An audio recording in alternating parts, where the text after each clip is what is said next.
Good evening and welcome everyone to this webinar. This is hosted by Dublin West Community Church and is the first in a series entitled A Life Worth Living. So wherever you're joining in from, you're indeed very welcome. Just want to let you know what's going to happen this evening. And we're going to have a short talk on the topic, Don't Just Be Yourself. Then we're going to have a personal story. And after that, I'm going to put your questions and comments on this topic to a panel, which I will introduce in a minute.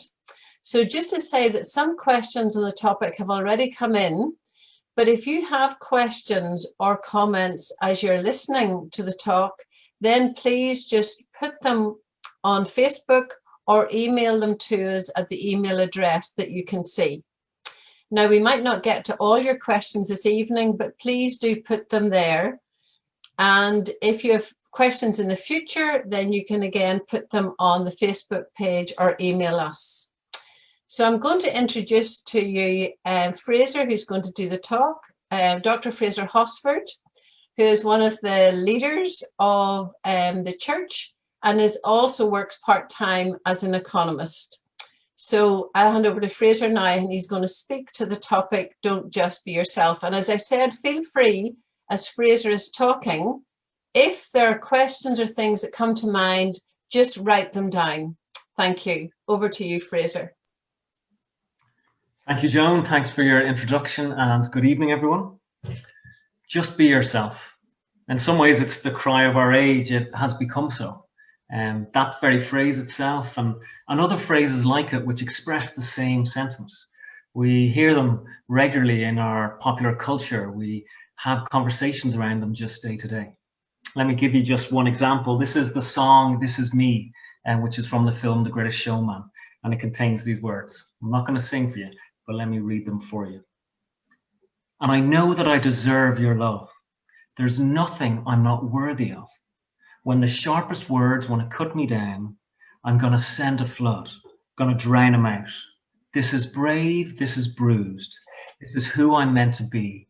This is me. Now, be yourself. Definitely has a lot of truth and a lot of good to it. Bags of it. So let me be clear from the start. I'm not telling you this evening to go be someone else. Not at all. In fact, being myself has been a really important lesson that I've learned in life to help me live life and get through life. And I probably need to acknowledge as well that at times in the past, the church has got it wrong on this.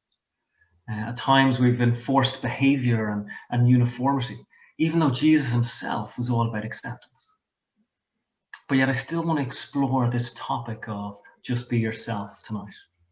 And I'm probably going to focus primarily on that word just. Just be yourself. See, when we add that word just, it does a couple of things. I mean, one, it nearly makes it sound as if it's easy to be yourself. Oh, just be yourself. Or else it makes it sound like that's all you need to build your life on and to have a flourishing life is just be yourself. And for me, those views are not good enough. There's a bit of a few problems with that. And I want to explore a few of those this evening. The first is that I think it's dangerous. I think there's something dangerous about just be yourself. You see, naturally that phrase makes us turn and look inwards. And so the danger is one of self-absorption. Very few encourages us to do what we want to do. Encourages us to make our own decisions and even to live life for ourselves.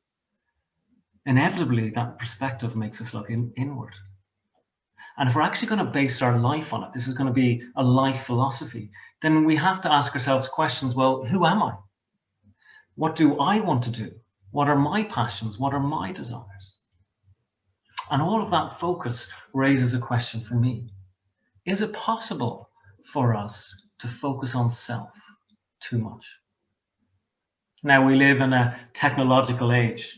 I'm sure this Christmas there's going to be lots of lovely new technological gifts opened and people from whatever age will be delighted to receive them.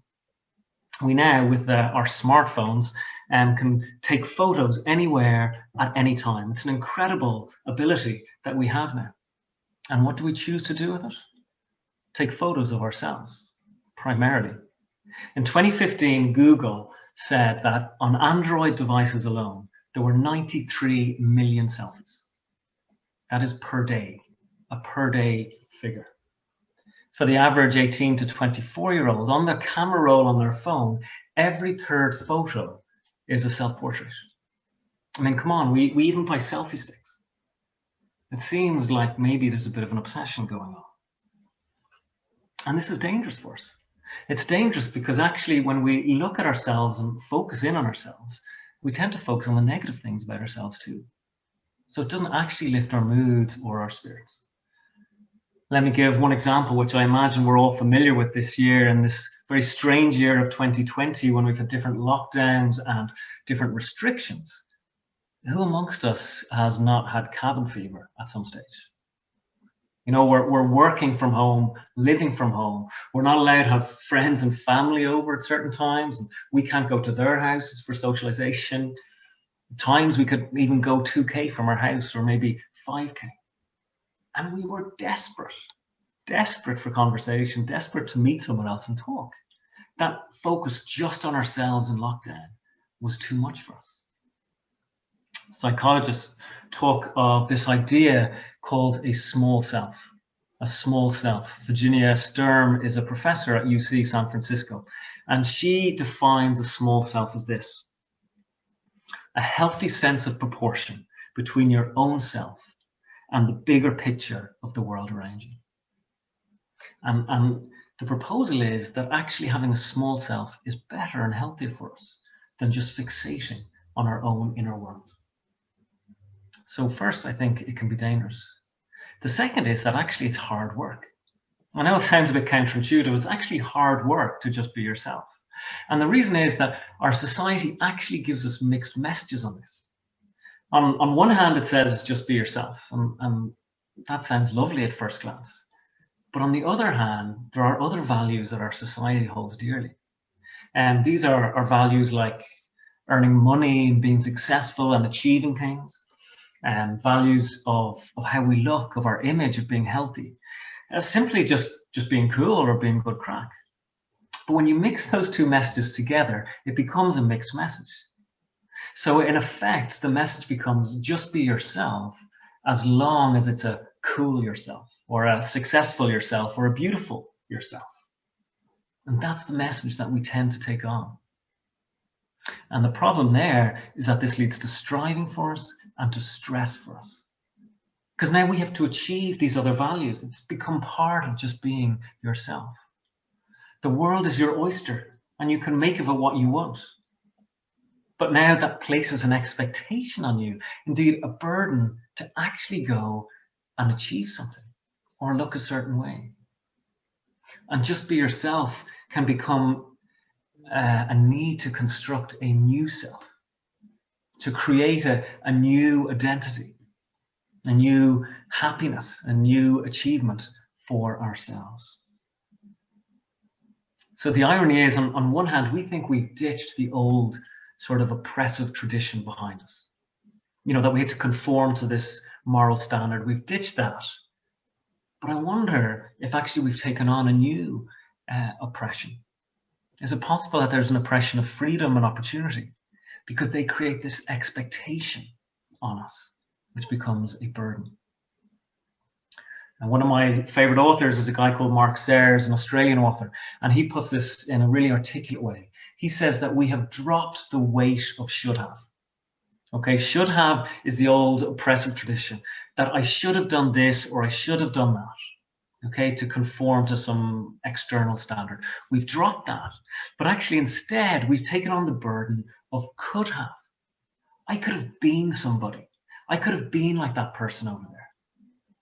Actually, we have to take on this better self and become a better self. That is the danger for us here. I mean, again, if you return to selfies, when you think about selfies, you generally only take them when they're a pretty cool selfie. And they're only really the ones that you share on social media. You're visiting somewhere new and cool and exciting. Or you're doing really fun things and it looks like you have a great life. Or maybe you're just looking particularly well that day. But we tend to share selfies which are a picture of a good self. not the other ones.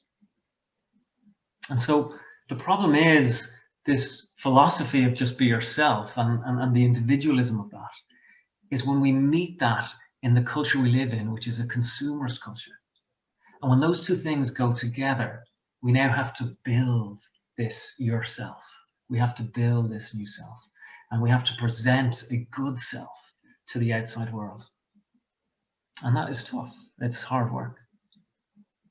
See, and at the same time as all of this pattern, this culture has been growing in the last years, we're in the middle of an epidemic of a mental health crisis. And for me, those two things surely have a link. The My World survey of 2019 was the largest ever survey of mental health among teenagers in Ireland, and it had some shocking findings. The last survey was 2012, so in those 8 years, the proportion of teenagers in Ireland who suffered from severe anxiety doubled, from 11% to 22%. And the same happened with the proportion of teenagers suffering from severe depression. That nearly doubled, from 8% to 15%. And there was a link between the amount of time people spend online, social media, the danger there of comparison with more anxiety, more depression, and lower body esteem. And it can be dangerous for us. And the third thing I want to talk about is really to say that actually it's not true. Just be yourself. In our culture, in our world, we love that catchphrase, and it's in all our Hollywood movies, etc. But really, deep down, we don't really practice it. Do we actually want our true, inner, vulnerable self to be made known to the world? I don't think we do.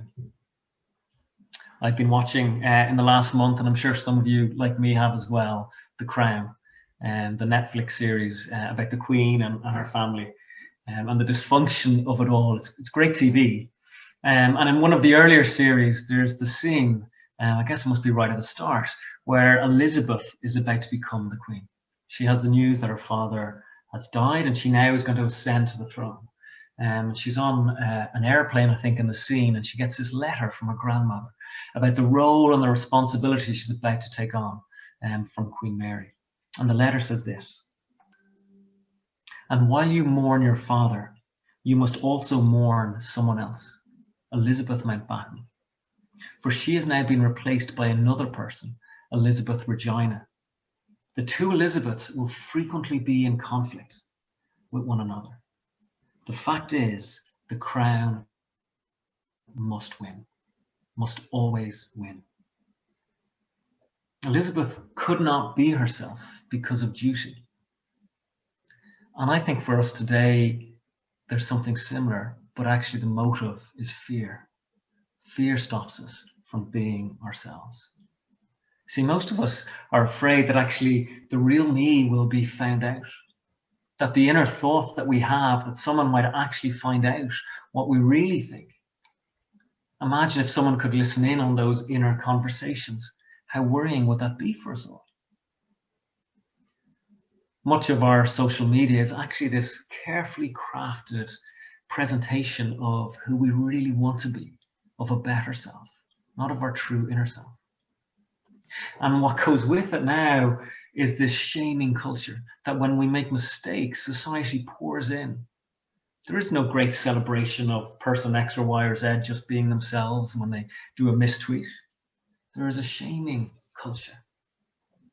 And celebrities and politicians, we've seen it again recently, have to be so careful to avoid all of that. Where is just be yourself in the midst of all this? And if we think about it personally, how many places are there where we would want our inner fear, our inner worries to come out on the table, our inner thoughts, what we really desire and long for? I mean, how many of us have even one or two safe spaces where we would talk about those things? And so actually just be yourself doesn't go deep enough. Because truly for us to just be ourselves, there has to be a work on what that self is to happen first. So look, there are my 3 thoughts on the topic. I hope they'll create some discussion. Where do we go from here? Well, let me just clarify again. I'm not anti this in any way. I'm saying there's lots of good in be yourself, but there's a danger in just be yourself. I don't think that philosophy is going to lead to flourishing in life. There is a danger. And in some ways, I'm disagreeing less with the idea itself than with the fact that actually it's not fully realizable or feasible in the culture that we live in. We don't fully believe it. I think if we stand back and look at the wood for the trees and the broader picture of what's going on here, it seems to me that there's something else missing from the picture. Something else has to be added in as a balance and to complement just be yourself, if that's going to be a perspective to lead to the good life. And for me, and it's the great irony when you consider the title, Just Be Yourself, the irony is that I think we need something external, something outside of ourselves that is going to come in as a counterweight to just be yourself. You see, it's only something outside of ourselves that will take that focus off ourselves, which is the first danger that I spoke of, and stop just be yourself collapsing into self-absorption. We need to be part of a bigger story. And we talked of fear. The antidote to our fear is love. Imagine a real experience of love and acceptance of our inner self. That would give us the freedom to really be ourselves. And love again has to come from the outside. And I talked of how it's hard work. And for something not to be hard work and not to be this striving and achieving, then it needs to be given to us as a gift. And again, a true gift has to come from somewhere outside of ourselves. I share these thoughts with you this evening as a Christian, not on behalf of particular religion or an institutional church, just as a follower of Jesus. And it is my view that faith is something to offer us here in this regard. You see, with faith, God becomes the object of our lives and of our focus, not just ourselves. And in doing that, he actually rescues us and gives us the gift of self-forgetfulness. Sounds counterintuitive, but I believe it's a gift. And he opens up our eyes to a bigger story and to a wider horizon. And I believe that this God loves us too. And through the life and death of Jesus, we are accepted into his family. Accepted in just as we are, warts and all. And what's really amazing is that it becomes to us as a gift. And we don't have to work at it. We just have to have faith. Place faith in the person of Jesus. And it comes as a gift. No small print, no conditions, no ifs, no buts. A gift. So thank you for listening this evening. And thank you, Joan. Thank you, Fraser. There are some questions coming in, you'll be glad to know. So we will get to those in a minute or two. But I'm going to ask Steve now, Steve Brothwood, just to introduce himself. And then Steve is going to share a bit of personal story on this topic. Thanks, Steve. Thanks, Joan. I assume you didn't introduce me in the same way, so I don't have a doctorate. But hey, I do my best. Good evening, all. And listen, thanks so much for joining with us this evening. Joan has mentioned my name. I work in finance, which is pretty dull. But I want to give you just a little insight into one aspect of my faith journey. Fraser mentioned that he is Christian. I'm a Christian. I have a faith journey to express. I just want to chat about one area. I must have been around about 14 years of age when I began to notice, or rather was unable to notice, certain things that were written on the blackboard, which again is revealing my age. I was constantly asking my fellow student alongside me, what's written on the board? And it began to dawn on me that I was short-sighted, and the condition had come on very quickly. Now, I had no desire to wear glasses, absolutely none. The thought of having to have my eyes tested and then pick out a pair of glasses was the last thing I wanted to do, particularly at the tender age of 14, when looks are everything. Oh, how life has changed. My mum and dad arranged for me to have the eye test. And I will never forget how amazing the feeling was when I first put my new glasses on. It was quite simply, the world changed for me. For one, I could actually see the bus number when it came down the road. Up to that point, I ran for every bus because I thought it might have been my bus. Now I could actually see it. It was clear. Life had new color. There was a kind of a vibrancy. And I could now sit at the back of the class and actually see what was on the board, which I had no excuse, therefore, not to keep up or indeed do my homework. When I consider my faith journey, it has some parallels to that experience. Life seems to make more sense to me, is clearer, sharper, perhaps a little better defined through the eyes of my faith understanding. Now, don't get me wrong, there are plenty of times when I still have short-sightedness, still many times when I do not see clearly, plenty of times when I choose actually not to see because it might require some action in my comfortable life. But on the whole, it has given me a deep understanding of how much God loves me, and also an understanding that I am not the center of the universe, and in fact a growing appreciation that I'm at my best when I'm focused on others and not just myself. Several years ago, I had been advised that a friend of a friend of a friend knew someone who was arriving in Dublin from Brazil. There was nothing that I had to do, I was told, but if that individual rang, perhaps just grab a coffee with them, just make them feel at home in Dublin. The first call came from immigration at Dublin Airport. Do I know a guy named Paolo? I actually explained, no, I don't really know him, but I was aware that he was coming through Dublin at some point and vouched for him, but I kind of knew he was coming. The second call came from Paolo himself. He was now in the centre of Dublin, and the only word he knew was the word Stevie, which he repeated time and time again. I suddenly realised that this was going to be more than a cup of coffee.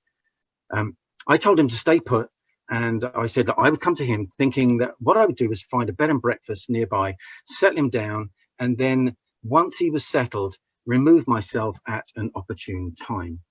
So with my plan ready, and after checking B&Bs, local B&Bs, I left the house to be confronted with a man carrying a couple of suitcases, shouting the word, Stevie, Stevie, Stevie, because that was the only word he knew. So I said, Paolo, Paolo, Paolo. I'm not sure how long Paolo lived with us, perhaps 8 weeks. I can tell you that my whole family would say it was one of the richest times that we ever had. I suppose it cost us something, but what we got back was just immense. He rarely wanted anything. He was just looking for a better life, a little bit of help. We managed to help him locate a group of Brazilian speakers, eventually found work, and he moved on. The most amazing part of this story for me is about 2 years later, he suddenly turned up at my door, and I heard him before I saw him 2 ways. His car was belching out so much smoke and making some odd noises. And as I opened up the door, all I could hear was, Stevie, Stevie, Stevie. So he added one word at the end. Thank you. Showed me his passport, gave me the biggest hug I've ever had, and left. Did I act from the purest of motives? No. Would I have preferred a quick fix? Probably. But what I and my family would have missed out on would have been an immense experience. Helping Paolo, even if it was just a small act of kindness, is part of my deeper understanding that life is better when the focus is not just on me. I do believe in a bigger story. I do believe that all of us are precious to God. And there are moments when I see that clearly. There are other times when I need a change of prescription and I've got spiritual short-sightedness. But I am slowly discovering that with the eyes of faith, there is a life to be lived which can surpass even our own expectations. Thanks, Joan. Thank you, Steve, very much. And I'm sure that has raised some questions. There's some questions coming in. Dawn, I'm going to let you answer whichever questions you want, but I'm going to pick on Dawn now because we haven't heard from Dawn. So Dawn, I'll tell you the question first to give you a minute to think, and then I'll get you to introduce yourself.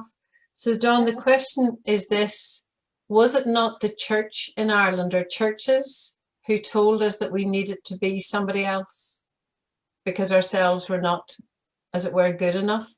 So you can be thinking about that, Dawn, as you tell us a bit about yourself, and then you can answer the question. Thank you. Thanks, Joan. Yeah, good evening, everyone, and welcome. I'm Dawn Langrel. I grew up originally in West Wicklow on a sheep and cattle farm, but nowadays reside in Dublin. I have a nursing background, I have an accounting technician background, and then 3 years ago moved into tourism. I now drive tourists around the country in a bus and tell them all about the country as we go. So it's been an interesting career path, maybe not one that you would set out to design, but that's the way it has worked out along the way. Of course, because of COVID, there's been very little driving this year and no tourists, but hopefully they'll be back to us again next year. So to your question, Joan, and to being ourselves. Yeah, I would say sadly, the church is the one place, of course, that we should be able to be ourselves. I read somewhere once that who we really are is who we are when we're alone, just ourselves and God. And that is our sort of truest self, and the place maybe where we can be the most real, and not wearing a mask, not trying to impress anyone, just that's who we are. And as the ambassadors, I suppose, of God, the church should be the place where we're welcomed in and where we can be ourselves. But sadly, as we know, that's not always the case. And the church can be seen as a place where you actually have to kind of shape up and meet a lot of criteria before you're welcomed in. So maybe you have to behave before you can belong. You have to meet the criteria. You have to fulfill all of the external kind of mechanics of religion, the activities, before you would be welcomed in or feel that you belong. And as we look back across church history, of course, we can see that back in all the stages and go right back to Jesus's day. It was very much the same then. There was the Pharisees were the religious leaders, and they not just imposed the law on people, but they actually added extra laws to make sure that the people didn't get close to breaking the law, but the people weren't able to keep them. So they were setting people up for failure, really, in a way. There was no way they were ever going to be able to attain it. And what was worse, the Pharisees themselves weren't able to keep those laws. So they were very much teaching, do as we say, but not do as we do. So therefore, they didn't feel acceptable. And then we read in the Gospels about Jesus coming along and really challenging that. And actually, some of his harshest criticism was for the church leaders for laying these heavy burdens on people that they just couldn't keep, and it was totally unrealistic.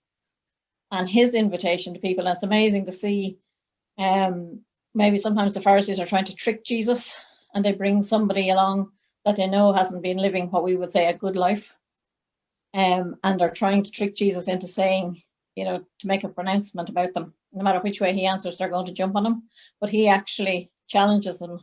And in one case, there's a woman in a crowd of Pharisees, and Jesus says to the one man, "Do you see this lady? Do you see this woman?" And it just struck me when I read it that the Pharisee didn't actually see her as a woman. He just saw a sinner. He saw somebody who didn't make the grade, who didn't meet the criteria. But Jesus saw people as they really were. He's probably the one person who really sees us as we truly are. And he gave this woman dignity. He spoke to her, which would have been an unusual thing in those days for a man to speak to a woman. He treated people with dignity, and he called them to follow him as they were. He didn't say, go away and do X, Y, and Z and then come back to me. He issued that invitation to them to follow him. And one of the invitations he said was, "Come to me, all you who are weary and heavy laden, and I will give you rest." That was one of the lovely invitations he gave. So he invited us as we really are, right into his presence. Whereas the church, unfortunately, at times has put barriers between us and God. Jesus breaks down all those barriers, and he is the way that we can truly be ourselves. Now, he didn't leave people where he found them. He called them. That's supposed to be the best version of themselves. by entering into that relationship with him. But he very much got alongside people. Several times in the Gospels we read how he was eating and drinking with the tax collectors, the sinners, as the Pharisees would have called them, the renegades of society. So he very much was a man of the people and alongside the people. So the opposite maybe of what some people's experience of church has been, sadly. So I don't know if any of the lads want to add anything to that. Steve or Fraser, do you want to add anything? Good. I mean, I think I'm probably in agreement with Dawn there, yeah. Happy with that, yeah. Good. Okay, I'll move on to another question. And this time, if you want to just raise your hand to say that you're going to answer it. And if none of the three of you raise your hand, I'll just pick on you. Okay, so here's the question. If you were told as a child that you're not worth anything, how can you ever be happy with being yourself?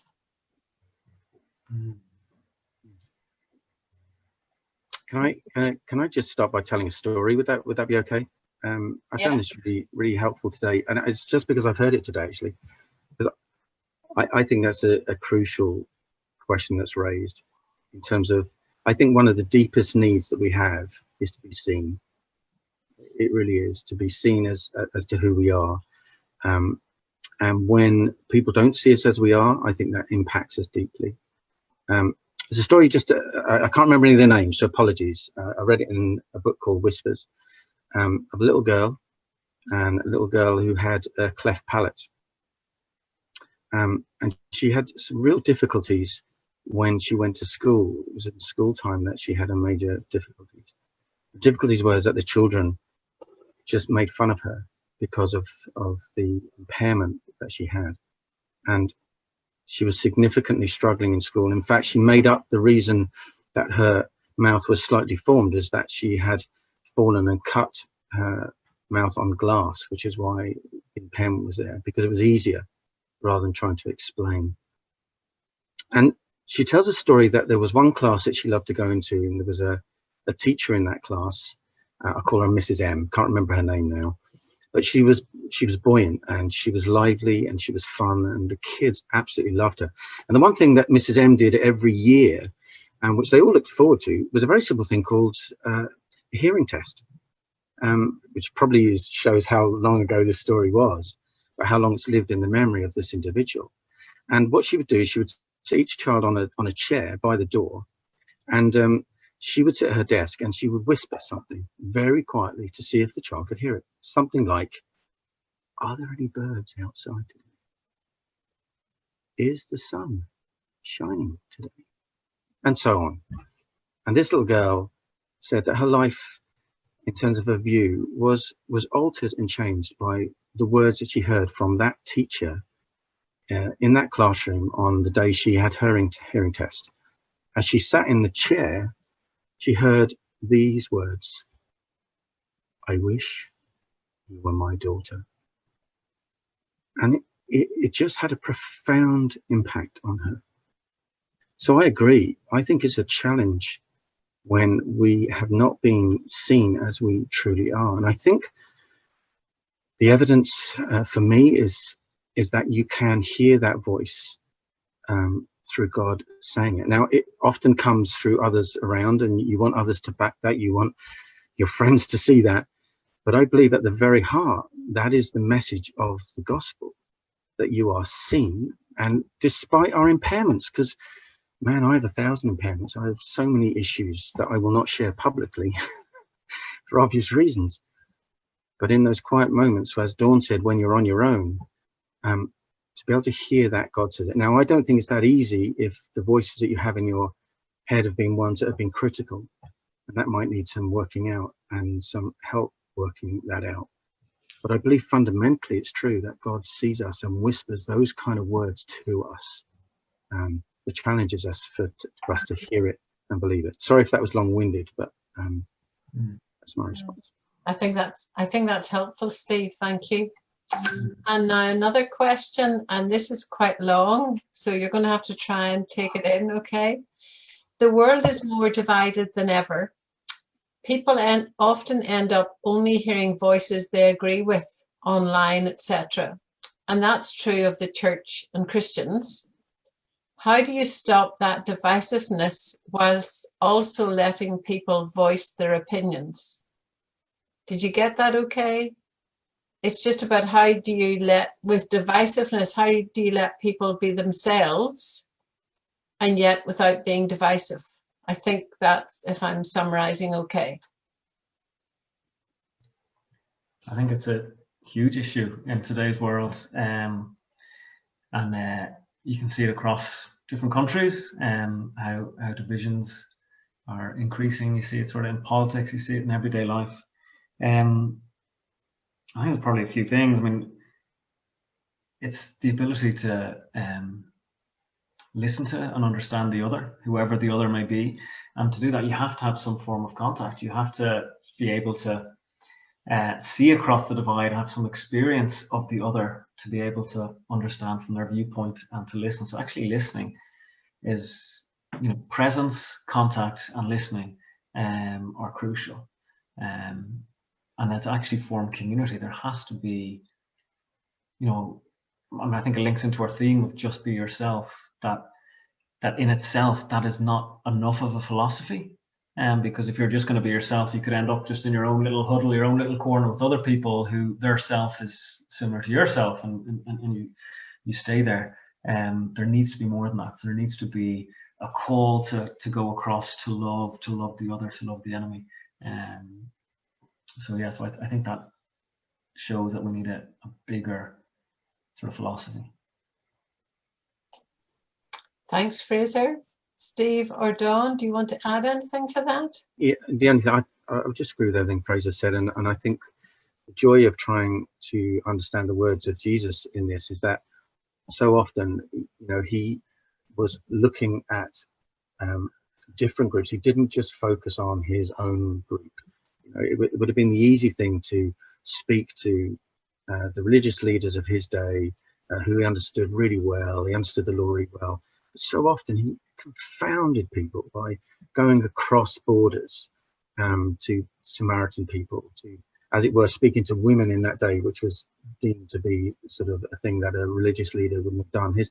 His whole philosophy was that every single person has been created special, and therefore they deserve dignity and they deserve to be spoken to. And I think that is critical for the church to have, therefore, not just have an inward view, but to have a view that says we must be looking out and we must honour every single person that we meet. Now, it is a challenge, it is a significant challenge, but I think that needs to be at the heart and philosophy of our church groups.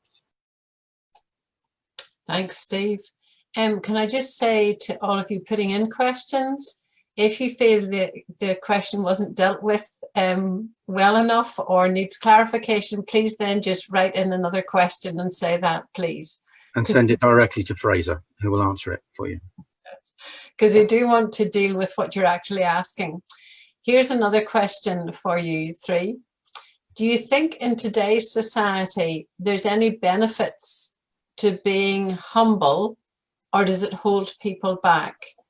I'm presuming the person is meaning about how you be yourself, but then do you not need to, in a sense, promote yourself? Because if you don't, anyway, so do you think in today's society there's any benefits to being humble, or does that just hold people back? Great question. I think it depends what you mean by benefits. So I think it's interesting. I think, on one hand, we think of benefits in terms of maybe, career benefits and how we progress in the world or something like that. And I'm sure there's going to be a tension there. But taking a broader view of what benefits are, character, the person that we become, the person that we choose to become by the small actions and habits of our lives. If we show humility there, I think that's a benefit in itself, because I think that's part of who we're becoming. So I think that reaps its own benefit in terms of character.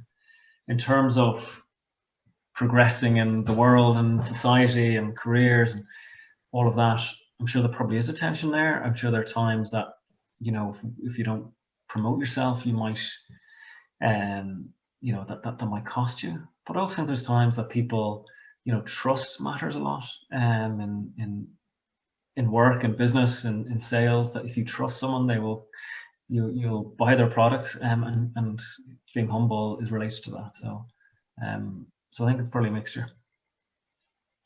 Yes, if I can say something about that myself, because it's something I've thought about quite a bit.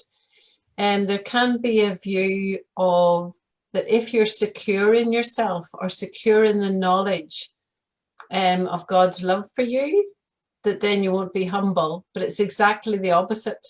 Because if I'm insecure in who I am, then I'm always got to try and promote myself. And I can't be overlooked and I can't be ignored. I've got to be pushing myself forward.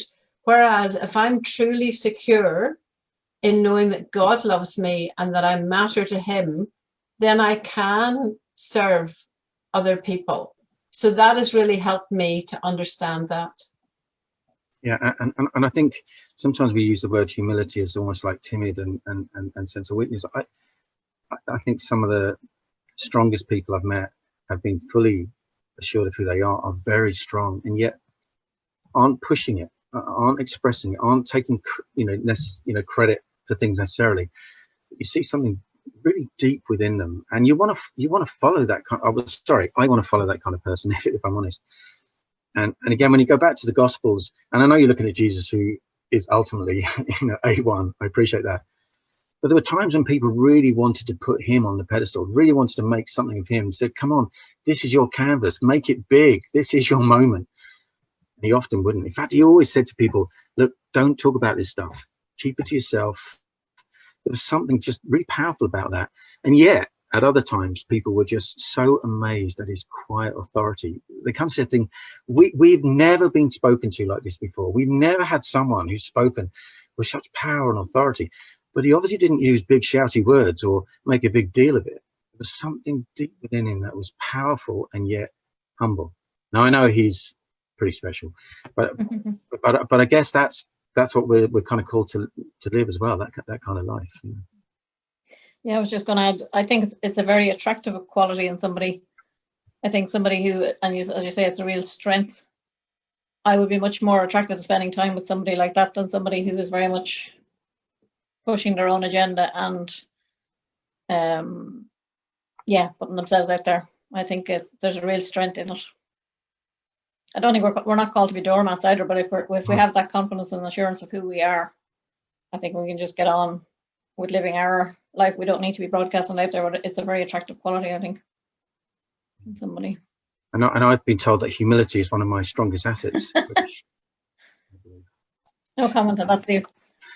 Thank you, Steve. Thank you, Dawn.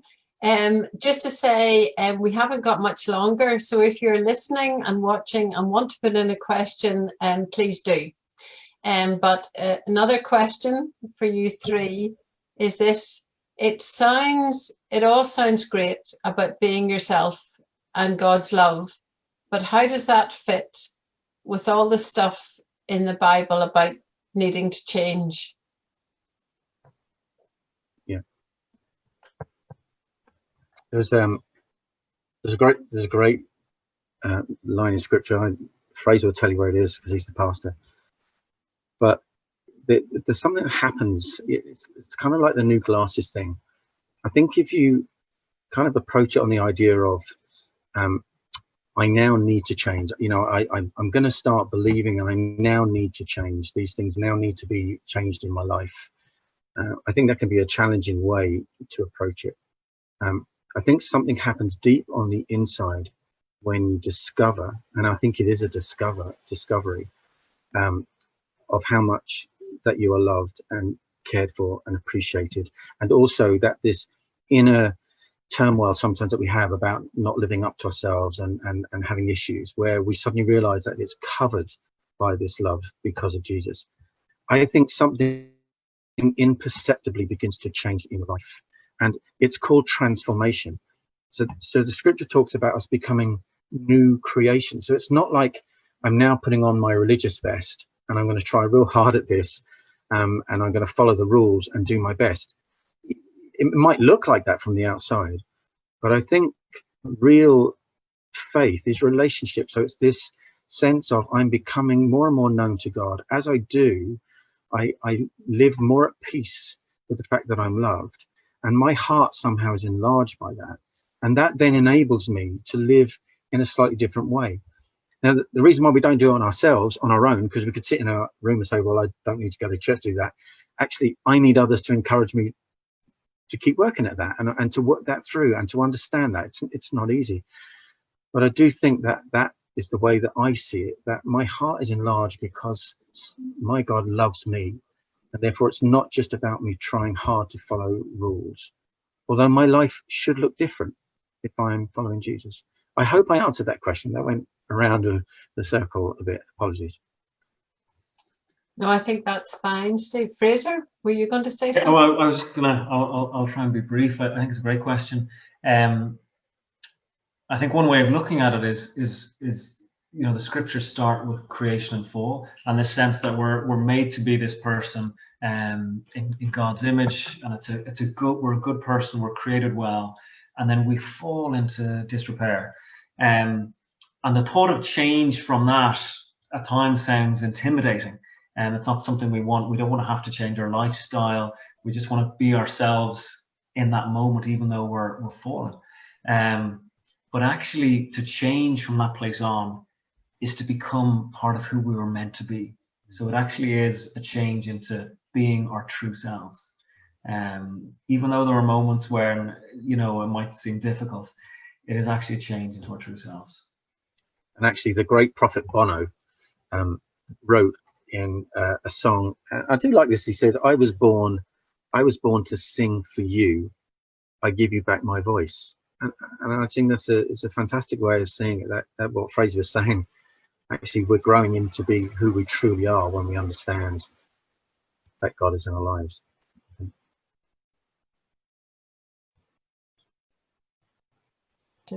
Sorry about that. We are going to finish, but just before we finish, as I said, this is the first in a series that we're going to do on the subject of a life worth living, and tease that out a bit. So Fraser, could you just say about the one that we're hoping to have after Christmas? Yeah, our plan in a life worth living is looking at cultural values which are prominent in today's world, and trying to explore them. So we may be trying to pick some provocative titles. So tonight was "Don't Just Be Yourself." Next time we've lined up "Don't Just Follow Your Dream."